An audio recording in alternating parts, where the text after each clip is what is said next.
What's up, idols? It's Cece Lesson 3. Welcome back to my channel and thank you so much for clicking on this video. Sadly, I don't have a story time for you today, but don't click away, don't click away. What we need to talk about is quite important as well. South Korea is a country just like everywhere else in the world. Every country has its pros and its cons. One of the things that I personally really like about Korea, and one of the things that I personally hear great things about Korea regarding, I truly believe that South Korea is a very good place for a glow up. I mean, South Korea is a country that holds your physical appearance and your looks to very high regard. One thing I can absolutely guarantee is if you go to South Korea, you will come back with fire skin. Before I went to Korea, I used a cleanser, like a Neutrogena cleanser, and I used lotion as a moisturizer. 디스커스팅한 냄새가 나요. I'm going somewhere with this, I promise. I've always been very open and upfront about what I've done to my face or to alter my appearance. I've made several videos on this channel at this point where I come get plastic surgery with me. I got a cosmetic procedure, black girl gets surgery in Korea types of videos. And I am here to offer you guys a little bit of a warning. Now, while I don't regret what I've done, by the way, full disclosure, in 2018, before I even had my YouTube channel, that was the first time I went to like a clinic or got anything done to my skin or my face. I got a mini Fraxel laser in March of 2018 and I didn't start uploading until May of 2018, so missed it just by that much. I would have vlogged it as well, but I got like a mini Fraxel laser because my skin, like hyperpigmentation, scarring, those were kind of my issues at the time. And then in November of 2018, I went to a clinic. Now, I did delete those videos because legal issues and all that stuff. The reason I don't want to delete the other videos where I've talked about getting filler or changing my appearance, because I want you guys to know what I've done. I don't want it to be deleted and then y'all forget or y'all just don't know. So then in November 2018, when I went to a clinic again and I vlogged it, I got an aqua peel, and I think I also got fat dissolving injections in my cheeks, because back then my biggest insecurity was like the nasolabial fold. Like I've always had like a really deep crease there and I just don't like it. So that was like the first thing I got done. And then when we fast forward to, I believe, February of 2019, I went back to that same clinic, and this is the first time I got a thread lift, which is temporary. It like, honestly, I don't think it really changed my face that much. I don't even notice it. I think it dissolved already at this point. And then fast forward again to, I want to say September, October of 2019. That's the first time I got filler, and that's primarily what this video is about. So again, I got filler here because my nasolabial fold is something that I just really did not like. I made a video, talking about it, like encouraging people to do it if that's what you want to do. If you have your insecurities, do it for you. You have my support if you do it for you. If you do it for the approval of others, I can't condone or endorse that sort of behavior. In 2020, I didn't get anything done because of the vid. Nobody did anything that year. But then in 2021, when I went back to Korea, I got even more filler because the fillers dissolve. Again, I'm using air quotes for a reason. So when I got it in 2021, I got more in my nasolabial folds and also in the tear duct, because they told me it would lift my cheeks and decrease the crease around my nose. It was a few months in, so that was like April or May, I believe, of 2021. By the time June rolled around, I was like, dude, is it gone again already? So I went back to the clinic, and that's when I got these implants in the base of my nose, which completely fixed my insecurity about my nasolabial fold. So it's not something I have to keep doing. It's not something I have to top up every now and then. It is there for life. It's set in stone. Perfect for me. These days, the main thing I have with my skin, that's what I meant to say.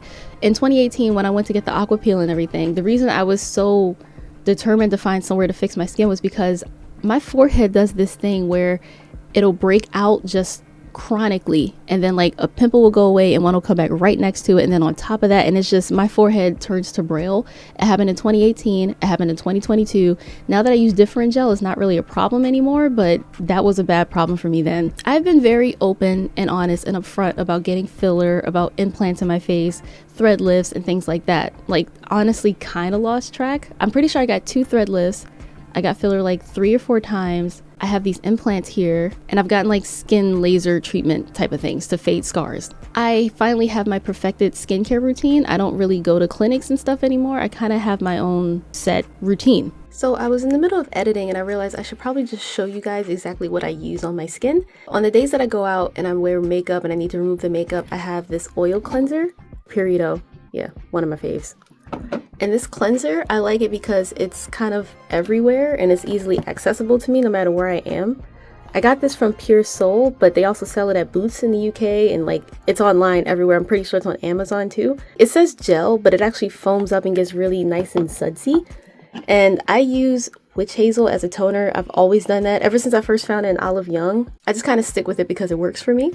This is the serum I use. I always use a vitamin C serum. This is another Purita one, but honestly, as long as it's a vitamin C serum, I use it. This is an oil I like to mix sometimes in my moisturizer or put on my face raw when I'm feeling like if it's a little dry in some spots. Sometimes that happens, especially going into winter. This is the patented Differin gel. I put this on like the acne spots or my acne prone areas on my face, usually like my forehead, but these days it's been on my left cheek for some reason. This is the moisturizer I use. I love it. It's really creamy and it's really nice when I mix this in it a little bit as well. This is my eye cream. I got this so long ago and there's so much of it, it's gonna last me forever. Sometimes I like to put on a honey mask and just chill for like an hour. And this actually smells like, it's so freaking good. It smells so good, I wanna eat it. And on the days that I'm out, girlies, it is important to have sunscreen. Prevent the wrinkles.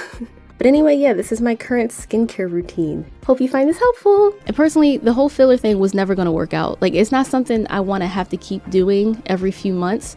And that's why I like that I have my little implants or whatever. I like to be low maintenance. I do my own hair, I do my own lashes, I do my own nails, I do my own makeup, I do my own brows, that sort of thing. It just saves you a lot of money when you learn how to do it yourself. Anyway, the reason I'm making this video is because I've encouraged people to get filler if that's what you wanna do. But now I'm here to say, do not get filler. We have been misled in the filler cosmetic community. So we were always taught that filler will be metabolized naturally, because especially if it's hyaluronic acid filler, because our body already produces hyaluronic acid, but our body just metabolizes it and it goes away, and you just need to top up every 6 to 9 months. It lasts up to 18 months, that sort of thing. Like, we've all heard that, right? And even with me, all the times I was like, it's gone, it's already dissolved, I must have a high metabolism. No, basically what science has revealed is that filler doesn't really dissolve, it just migrates. What do you mean? What do you mean? What do you mean? So all that filler I got here is probably somewhere else in my face. Oh no. No. And the reason this is a problem is because that's how you get pillow face. I'm talking to you, Madonna, Kylie Jenner. But the thing that makes this dangerous and scary is people who get filler will experience some degree of lymphatic blockage, which can cause cancer. And basically, when you get filler too much, it just ends up making you look older. When you get hyaluronic acid fillers, it reacts to water. Like when you drink water, when you take in water, and it can expand. Look, I'm not a scientist, but I've been doing a lot of research to talk about this. So there's a lot of times where your face looks more round and more bloated and more full, and not just in the places that you wanted it, like not just in your lips. If you get them in your lips, they can migrate under your eyes, around your cheeks. It just goes wherever. I even saw this TikTok of a girl using one of those, what are those like little marble curved things that people used to like massage their face, and she was using it to like put the filler back in her lips because it was coming down here and spilling out to the top, like beyond her lip line. I was just like, oh my god. She's like squeezing it down to put it back into place. I am here to tell you, girlies and guys, do not get any filler. Don't do it anymore, ever again. I will never get filler ever again. Not only that, but frequent visits and top-ups are expensive. So save your coins. And another negative is it stretches out your skin. That's another reason why it starts to make you look older, because if you get the same area of your face expanded, your skin is going to just be loose and saggy around that expanded tissue. So yeah, while I've deleted a few of those videos due to legal purposes, there's still so many on my channel where I'm talking about how I've gotten filler, or I'm talking about what I got done and how I liked it. Thank you. And I don't want those videos to be deleted. I don't want to delete those because I don't want to like feel like I'm hiding what I've gotten done.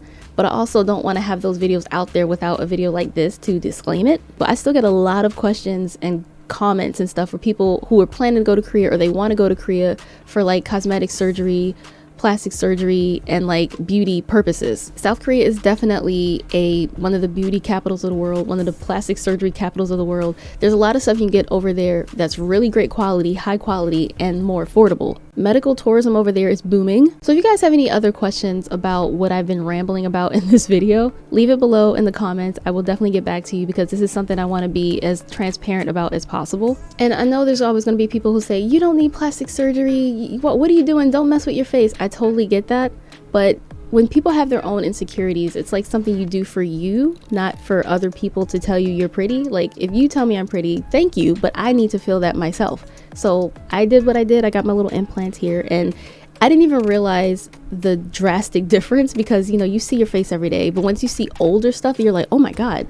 So I didn't even notice how much it improved my appearance, in my opinion, until I started watching, like, I get nostalgic sometimes and I'll watch like old vlogs, old Korea vlogs, travel vlogs and stuff. And I was like, oh my God, like I didn't realize this was as deep as it was. And ever since then, I've been okay with this. Like I don't need to touch it anymore. I'm good. Like I know that getting stuff done is a slippery slope. Like you get one thing done and then you want to fix something else, or you get one thing done and it doesn't quite look the way you want it. So you want to go to somebody else who can probably fix it. And it just keeps snowballing and getting worse and worse and worse. So yeah, I just wanted to make this video. When you go to Korea, enjoy your glow up, buy all the skincare, buy the cute makeup you want. Get your little tweakments if you need it, but just be very cautious and aware of the longer term effects of filler. I mean, here in the UK, for example, there are so many injection clinics that I've just seen everywhere, popped up everywhere, and so many people, like you can just tell, like, because it's supposed to be natural and subtle, right? But you can tell who has filler. The lips look like sausages, the cheeks and the chin are just pointy and shiny and tight, and it's just to each their own, but I'm not gonna say it. I don't want to ramble. Thank you guys so much for watching. If you did, remember to like, comment, share, and subscribe, and I will see you guys next time. Annyeong!